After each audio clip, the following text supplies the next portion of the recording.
اگر انسان قبر کے نیچے جاتا ہے 6 feet انڈر دا گراؤنڈ جب جاتا ہے تو اس کو انسان کو کن چیزوں کا ڈر ہوتا ہے, کیا یعنی انسان کو کیا چیز چاہے گا وہ الٹیمیٹلی. اوبیسلی جب انسان قبر کے اندر ہوتا ہے تو انسان کو سب سے پہلے گھٹن ہوتی ہے, یعنی انسان چاہے گا کہ میری قبر جو ہے وہ کھل جائے, وسیع ہو جائے.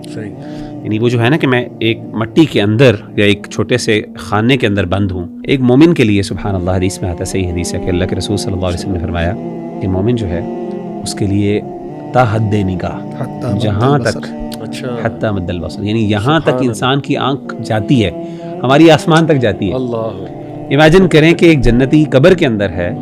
اور اس کے لیے جنت ایسے ہی ہے جیسے وہ اوپن آسمان کے نیچے لیٹا ہوا. سبحان اللہ, یہ یعنی اللہ کی آسانیاں دیکھیں ذرا, رحمتیں دیکھیں, لیکن اس کے لیے ظاہر آپ کو مومن ایمان اور عمل, تو وہ ڈر ختم ہو گیا. اچھا دوسرا ڈر یہ ہوتا ہے انسان کو اس بند کمرے کے اندر کہ چلیں کھل گئی ہے, کوئی ساتھی ہونا چاہیے, اکیلا پن. حدیث میں آتا ہے, صحیح حدیث ہے, نبی صلی اللہ علیہ وسلم نے فرمایا کہ انسان کے جو نیک اعمال ہیں وہ ایک انسان, خوبصورت انسان کی صورت میں انسان کے پاس آ رہے. انسان چلے گا, آواز آئے گی چلنے کی, وہ کہے گا کہ یہ کون ہے, آپ کون ہیں,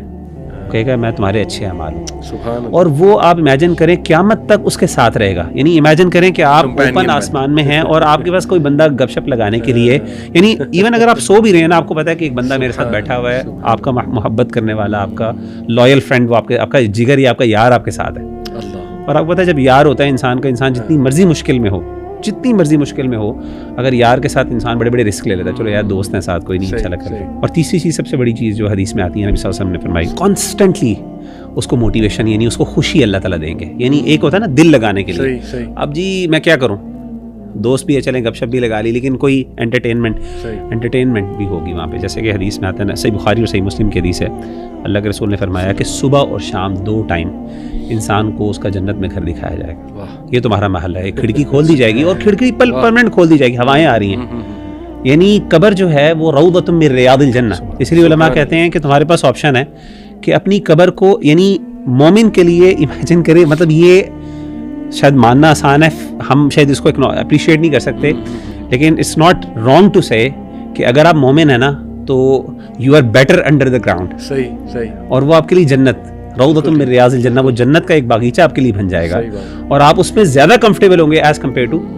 جو 6 feet جو ابو دا گراؤنڈ. اور اللہ معاف کرے, آن دا کانٹری بھی ہے کہ وہ حدیث میں آتا ہے کہ اگر انسان اللہ معاف کرے گناہوں والا ہوگا یا کافر ہوگا, ڈس بلیور ہوگا, تو قبر اس کو نا پکڑے گی, جھنجھوڑے گی, یعنی قبر اس کے لیے اور سخت ہو جائے گی والعیاذ باللہ, اور اتنی ہو جائے گی, حدیث میں آتا ہے کہ انسان کی پسلیاں ایک دوسرے کے اندر داخل ہو جائیں گی.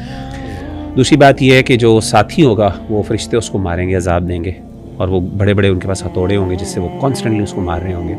اور تیسری یہ کہ اللہ معاف کرے ہوپلیس اور ہوپلیسنس, کہ وہ جہنم میں اس کو گھر دکھایا جائے گا, اور ساتھ پہلے جنت کا دکھایا جائے گا, یہ اصل تمہارا گھر, لیکن تمہارے اعمال کی وجہ سے اب تمہارے نصیب میں یہ جہنم ہے, تو صبح شام ریگریٹ بھی اس کو ملے گا کہ آزو بنا. تو کہنے کا مطلب ہے کہ آسانی ہی آسانی ہے, لیکن شرط یہ ہے اپنے آپ کو سنبھالنا ہے, اپنی زندگی کو بہتر بنانا ہے. وہ کر لو گے تو پھر آپ کو ڈرنے کی ضرورت ہی نہیں, پھر تو آپ کے لیے خیر ہی خیر ہے موت کے بعد. بلکہ انسان کہتا ہے چلو, جیسے کہ حدیث میں آتا ہے نا کہ انسان اتنا خوش ہو گیا, کہے گا کہ اللہ تعالیٰ کسی طرح مجھے واپس موقع دے, میں جا کے اپنے گھر والوں کو بتا سکوں میں کتنے اچھے حالات میں.